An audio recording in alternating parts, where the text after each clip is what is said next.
Cette semaine, j'ai assisté à des réunions du FMI, de la Banque mondiale, du G7, du G20, au cours desquelles le Canada a discuté avec ses alliés. Comment nous pouvons travailler ensemble pour bâtir des économies résilientes qui créent de bons emplois pour les gens au Canada et dans le monde entier. Des opportunités pour les travailleurs et les entreprises du Canada, alors que nous construisons les économies propres du 21e siècle. Veuillez à ce que nos efforts pour bâtir nos économies propres soient complémentaires plutôt que contradictoires. L'impact de l'inflation mondiale sur les populations du monde entier, la nécessité de continuer à prendre des mesures plus fortes pour lutter contre le changement climatique et ce que nous pouvons faire de plus pour soutenir l'Ukraine et tenir Poutine et son régime criminel responsable de sa guerre illégale et barbare. While in Washington, I've had productive bilateral meetings with Serhiy Marchenko, Ukraine's Minister of Finance, Paolo Gentiloni, the European Commission's Commissioner for Economy, Jeremy Hunt, the British Chancellor of the Exchequer, Kristalina Georgieva, the Managing Director of the IMF, Shunichi Suzuki, Japan's Minister of Finance, and Nirmala Sitharaman, India's Minister of Finance. I hosted a really valuable working lunch with a number of Canada's partners from the Caribbean. These are countries that Canada is incredibly proud to represent at the IMF and World Bank.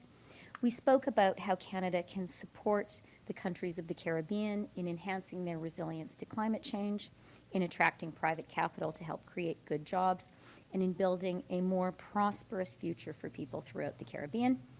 I also chaired a meeting of the 5 finance ministers. That's a group that includes Canada, Australia, New Zealand, the United Kingdom, and the United States. At our meeting, we discussed how we can work together to secure our economies from the risk of economic coercion by authoritarian regimes, including by working together to de-risk our supply chains and to friendshore our economies.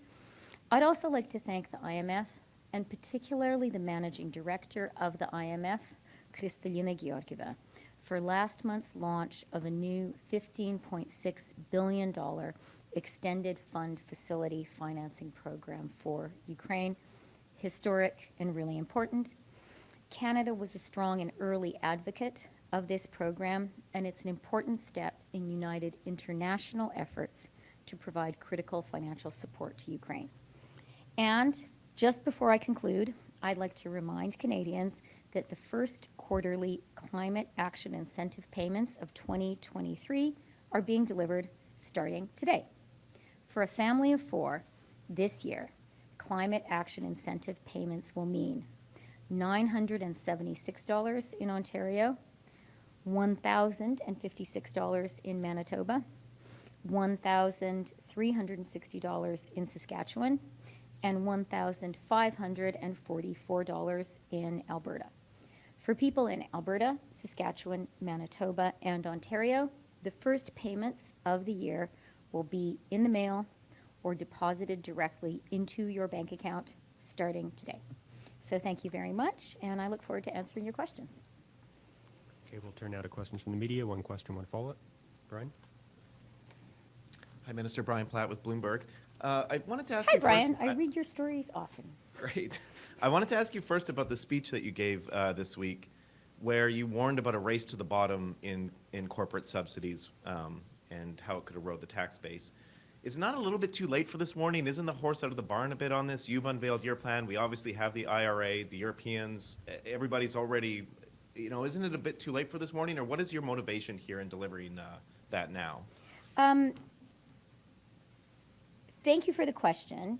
And obviously, I don't think it's too late for the warning. That's why I gave the speech this week. The point that I sought to make in this speech was really to say, first of all, it is a good thing that we are all investing heavily in climate action. The industrial transformation our economies require is huge. And I really think that it is only last year and this year we're kind of getting our arms around the sheer size of that challenge. It's going to require a lot of capital, a lot of money. It is going to require investments in new technologies. It's going to require that we pull in private capital, but also create concessionary finance conditions that allow private capital to take on the significant risk that this kind of transformative change requires. So it's going to take a lot of money, and governments are going to need to invest so that that private capital gets involved. And for that reason, as I said in my remarks on Tuesday, I really welcome the U.S. IRA. I think that it is a game changer when it comes to the economic transformation the whole world needs. Obviously, I welcome Canada's investment that we made in our budget a couple of weeks ago. And, as I said on Tuesday, by our calculations, taken together, the Canadian climate investment package is around $120 billion. So we're making a serious investment too. What I also said on Tuesday is the objective of our investments needs to be to collectively increase the total amount of private capital that is going into climate change. That's what we all want, and we all benefit from it. If the U.S. is successful at inventing new green technologies or successful at bringing down the price of technologies we already have, that's good for Canada, it's good for Europe, it's good for the world. So everybody attracting more capital is a good thing. What we want to avoid, though, is for these government incentives and these government investments to just mean that the capital sort of jumps around from one country to another, and that the sum total of capital that the world has invested in this transformation, rather than increasing, is just pulled around to different places. That was really my point. And the second thing I wanted to ask was, we've heard a lot at this IMF meeting again about resilience of supply chains and friendshoring, which you brought up again in your speech. But there's also some tension with other people being worried that this may roll back global trade too far. It may fragment trade and supply chains, and especially countries that aren't in the G7 and the club of rich countries may get left out. So can you speak to that tension? How do you see that playing out? Well, I think there are two different parts to that question. And let me start by talking about, a group of countries we might want to characterize as the global south. I think the climate investments that all of us are putting on the table and the focus on resilience, on de-risking, hold tremendous opportunities for many countries in the global south. This is an effort that has real opportunity for countries of Latin America, countries of Africa, for many Asian countries. I spent some time with my friend Sri Mulyani of Indonesia, and we bonded over the fact that both of our countries are big nickel producers. So there are some real opportunities for some of the big emerging market economies here. On the question of, I think the second part of your question really is something that I also addressed in my speech on Tuesday, which is the need to find a balance between what we need to do, which is invest in the green transformation of our economies, to invest in our middle classes, which is a very, very important part of the IRA. It's a very important part of Canada's own climate action program. We also need to make our supply chains more resilient. We need to de-risk them. We need to friendshore. That is absolutely the lesson of the Russian invasion of Ukraine. At the same time, I'm a big believer in free trade. You know, Canada is really proud that we are the G7 country that can say we have a free trade deal with every single other G7 country around the table. One of the ways that we're supporting Ukraine that we announced on Tuesday when Prime Minister Shmyhal was in Toronto is by modernizing and deepening our free trade deal with Ukraine. So I think really here we need to walk and chew gum at the same time. We need to continue to trade with each other. I think we need to deepen our trading relationships with the countries with whom we have the closest, deepest trust. Free trade agreements are one very technical manifestation of that kind of a trust between countries. And we need to invest in climate action, and we need to invest in good middle-class jobs in our own countries. Hi, Minister. Hi. Obviously, Ukraine was a big topic of conversation this week. Another big topic of conversation here in Washington this week was the leak of documents, which included some information about the conflict in Ukraine, including some fears expressed within the United States government that Ukraine's air defenses could potentially be depleted, which would give Russian aircraft a significant advantage in this conflict. Is this something the Canadian government's worried about, that Ukraine's air defenses could potentially be depleted soon? Is this something you worry about? I'm going to say two things in response to that. One is something I was struck by very, very forcefully this week in comments in bilateral meetings and in multilateral meetings is the alliance of countries that have come together to support Ukraine has never been stronger. Minister after minister after minister, in meeting after meeting after meeting, stood up or sat down, sometimes we spoke sitting down, but said very, very clearly and unequivocally, my country supports Ukraine, and my country will do as much as Ukraine needs for as long as it takes. I was very, very struck by the strength of that message, by the number of countries that made a point of beginning their remarks in every single meeting with that message, and really by the absolute commitment that I heard expressed by many, many of our partners and allies. That's a really good thing. And I think that, so that would be point one. This was a meeting where we saw a very strong, very, very big, actually, coalition of countries coming together and saying, we are with Ukraine. And we're going to be there for as long as we need to be. I mentioned in my opening remarks the IMF program for Ukraine. That is another manifestation of the strength and the breadth of support for Ukraine. It's a significant program. I salute Kristalina Georgieva for that program because it required the IMF to meet the moment and to devise a program that spoke to this unprecedented challenge. And the IMF did it. Our premier multilateral institution in the economic space has stepped up for Ukraine. So that would be my point one. My point two is the Ukrainians have been in town.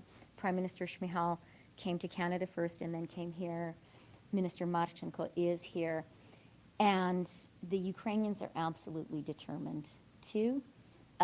They gave a couple of very detailed financial and economic presentations, just showing us how they are doing and what they are doing.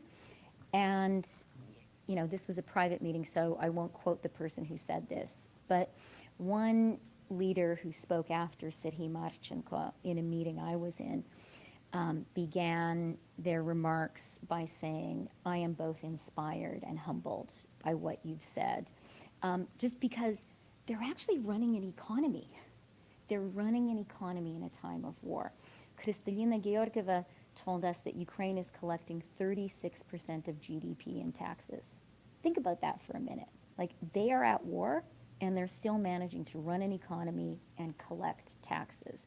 And the other important point that the Ukrainians made to us all is their success in liberating previously occupied Ukrainian territories, and they had a lot of success over the past 12 months, is actually limiting the economic harm.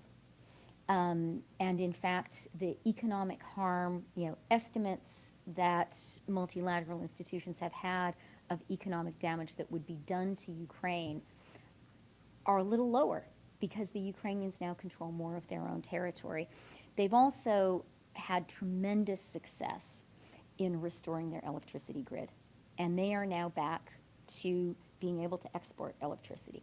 So these are significant accomplishments, and I think it's worth us all really appreciating that that is happening. And I'm going to say something, I don't mean to offend anybody, because I used to be a journalist, as you guys know, and I think journalism is so important.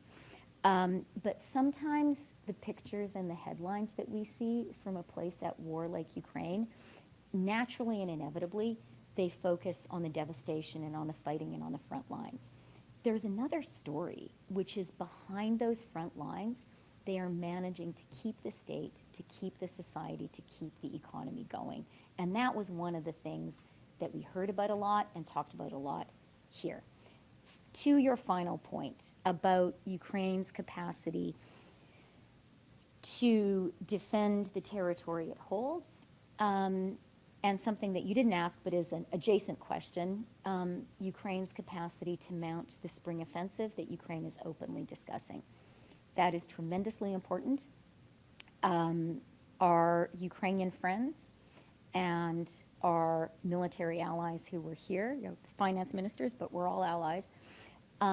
We spoke about this. We spoke about how important it is.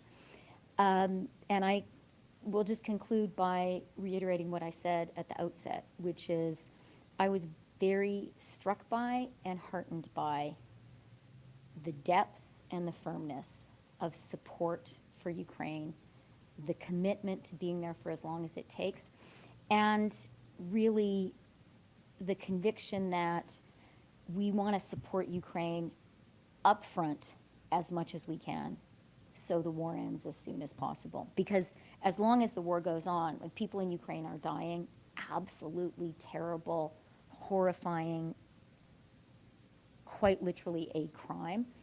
It's also doing real damage to the global economy. Does the Canadian government believe that the Ukrainians have what they need to successfully mount an offensive this year?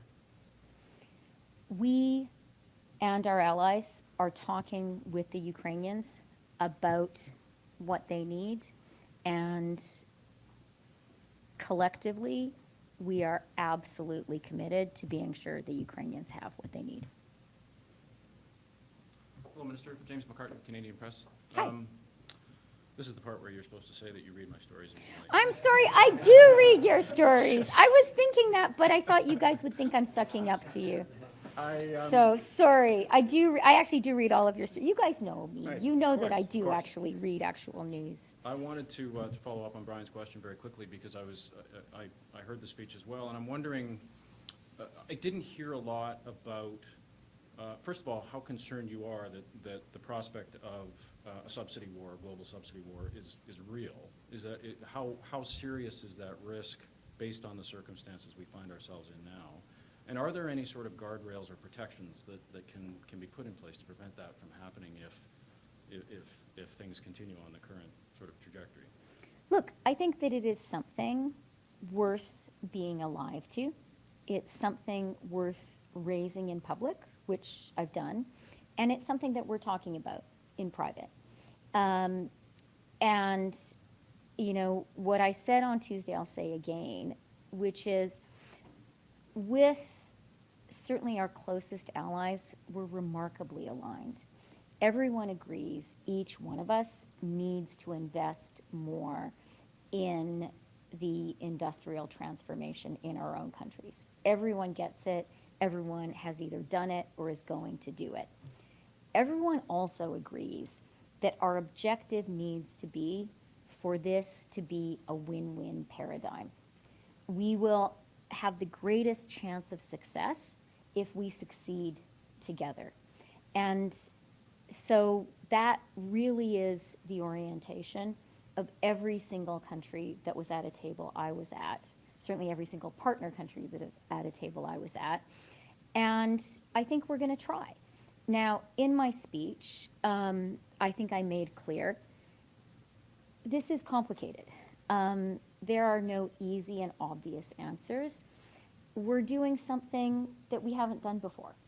But I think the first step is to speak clearly about the objective, about the main direction of travel, and then, to talk about what some guardrails might be.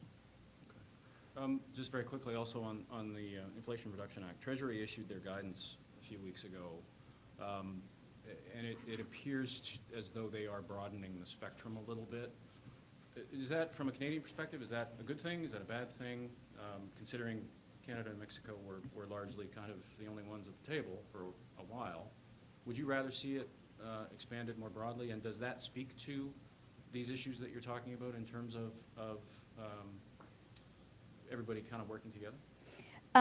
So, look, the Inflation Reduction Act is U.S. legislation, and it's up to the U.S. to decide what it does in its own country and how it implements its legislation. Having said that, a hallmark of the Biden administration, which I really welcome, is they sincerely are seeking to work with their allies. They are sincerely trying very, very hard to listen to their partners and to find win-win solutions for their allies. The U.S. has been demonstrating tremendous leadership in the war on Ukraine, and I really recognize that. And they've done that in part by working together with a group of allies. And what I have observed and what I really welcome and what I'm grateful for is that approach of leading and listening and working with your partners is something that I think we are seeing in how the U.S. is addressing this existential challenge of the climate transformation. And I think that's a very good thing. I do also want to emphasize, and this was, from my perspective, the most important point I wanted to make in my remarks on Tuesday. I think we have to understand, we, the friends of the United States who are not the United States, need to understand the social and domestic economic importance of the IRA. Yes, this is about an industrial transformation to build a green economy. It is also about rebuilding a hollowed out American middle class. And I believe that is of paramount importance. I think it is really, really necessary for America to do that, to strengthen American democracy.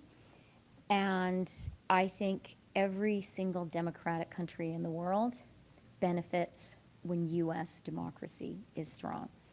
And for me, that is another reason, maybe the principal reason, that I think we, the friends and partners of the United States, need to really welcome the IRA.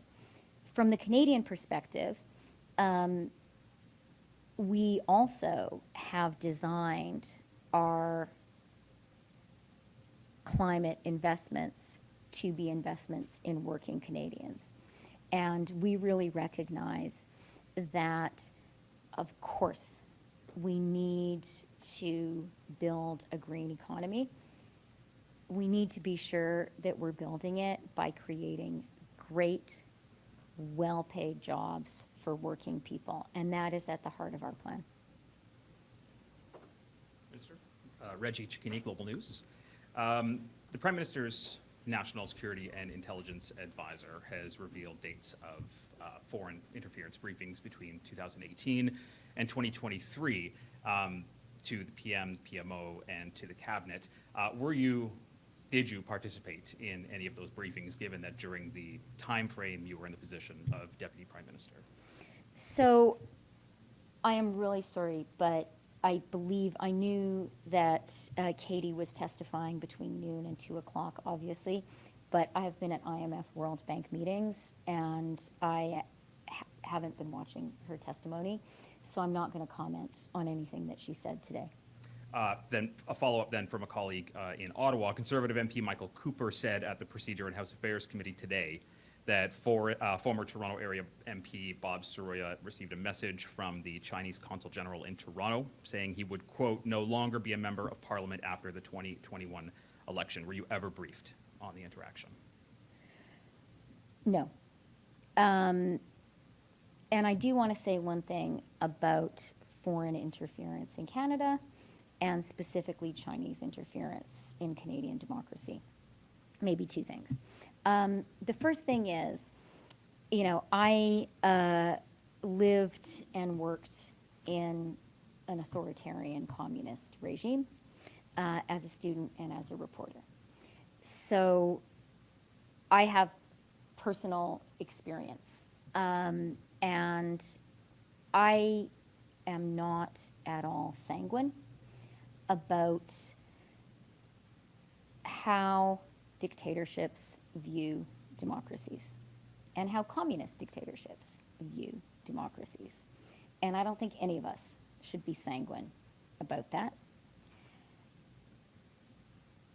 I also absolutely believe that Canada and Canadians, we need to be really clear to anyone who wants to interfere in our democracy that we have zero tolerance for that. And I almost, you know, feel glib for saying it, because I think that, you know, if we're in Washington, but if we were home in Toronto or in any Canadian city, town or city, and stop someone on the street, that is what every single Canadian would say. This is not okay. It has to stop. And our government is absolutely committed to not tolerating this. Minister Will Dugan from CTV. Nice to see you. Nice to see you too. Yeah. On these U.S. leaked documents, have you had any indication on how Canada was impacted? Have you heard from any Americans to kind of reassure you guys or inform you on what might have been leaked? You know, let me say one thing about that, which is we have to keep our eyes on the prize here. And the prize is that Ukraine needs to win this war. The key issue at stake, and it's a really, really big issue. I mean, it is big enough that this remained here the first point that every single one of our allies, and that I made in talking about any economic issue. We started with the war in Ukraine, with saying that it is criminal, with saying that it must end, with saying that we will be with Ukraine for as long as it takes and that we will hold Russia accountable. And the other sort of conviction that I could almost see dawning as the week went on is, okay, this is completely unacceptable. It's terrible in terms of the cost in human life. And it's really terrible for the global economy at a time when the global economy is facing quite a few challenges. And what I really felt, and I felt, you know, our conviction in this grew stronger and stronger as we spent hour after hour talking about it. I sort of felt that Canada and our allies left these meetings really saying to each other, let's just help the Ukrainians win this war as fast as they can. And I am absolutely certain, I have no doubt whatsoever, that Ukrainians will win. And I am so confident they will win. One, because they're going to fight as long as they have to. Every single the Ukrainian ministers here, they said, you know, we are not going to stop. And I urge everyone, look them in the eye and hear them say it, and you will feel absolutely how resolute they are. So the Ukrainians are there, they're going to do whatever they have to do, and the whole country is all in. Number one condition for success. Number two condition for success, so many countries here, and certainly the world's leading economies, are united in our conviction that we have to ensure Ukraine has the money and the weapons it needs to win. So, and we will keep on funding Ukraine. We will keep on sending weapons for as long as it takes. It's an important point to emphasize because I think Putin's assumption, first of all, he thought the war would end in 3 days. But since then, his assumption has been he has more stamina and more staying power than we do. His sort of core premise is dictatorships are strong, democracies are weak. I believe the opposite, and I was very confirmed in my conviction about that this week. So if you believe Ukraine's victory is inevitable, if you also can see the havoc that the war is wreaking on the global economy, the next inevitable conclusion is, let's help them win fast. Let's skate to where the puck is going. And that was really a very, very strong conclusion that I felt we came to around many of the tables I was at this week. And I think that is where our focus needs to be. On Russia, one of those leaked documents alleges that Russian hacking group had gotten into a Canadian pipeline company. Have you all looked into that? If there's any accuracy to those claims, have you reached out to the pipeline company to try and shore up defenses? Again there, let me just say, Canada in general, and I personally, am not at all naive about the attitude dictatorships, authoritarian regimes have to Canada. I know that they want to cause problems for us. We are absolutely committed in our own country to making sure they do not succeed, and we work very closely. I would say more closely than ever before, or certainly ever before in our lifetimes. We're working closely with our allies to prevent them from being able to do that. Okay? That concludes today's press conference. Thanks, everyone. Great. OK, mais je suis très déçue que les gens ne parlent pas en français. Je vais parler avec nos amis au Canada. OK. Non, ça va. Je blague. Thank you very much, guys. I really, really appreciate your hard work. Thank you for the questions. And thanks also really for focusing on, in addition to Ukraine, for being so thoughtful about our climate investments and how we can do friendshoring. Right. Appreciate it. Look forward to continuing the conversation. Have a nice weekend.